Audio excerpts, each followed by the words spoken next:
L'ordonnance du 2 avril 2015 vient d'apporter une dernière pierre à l'édifice législatif et conventionnel définissant le régime du portage salarial.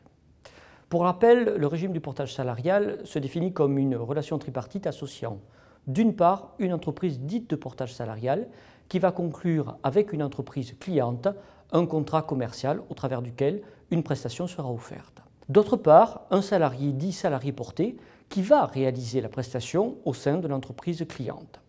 La spécificité de ce régime est que le salarié dit porté, de par sa compétence, sa technicité et surtout son autonomie, va être celui qui va aller à la recherche de la prestation et qui va négocier avec l'entreprise cliente le contenu de cette prestation.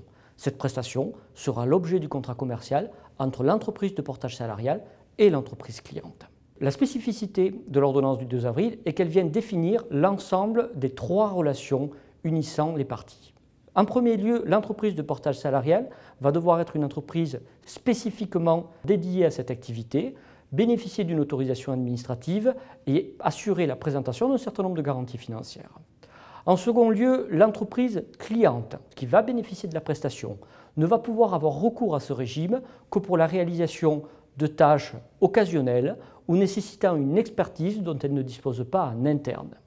Enfin, l'entreprise de portage salarial et le salarié porté vont devoir conclure soit un contrat à durée indéterminée, soit un contrat à durée déterminée spécifique, qui constitue un nouveau cas de recours au contrat à durée déterminée, et quels que soient ces contrats, un certain nombre de clauses obligatoires devront être prévues, qui sont spécifiquement définies par l'ordonnance du 2 avril 2015. Enfin, le salarié porté va devoir bénéficier d'une rémunération mensuelle minimale, soit définie par les dispositions conventionnelle applicable, soit égale à 75% du plafond mensuel de la sécurité sociale.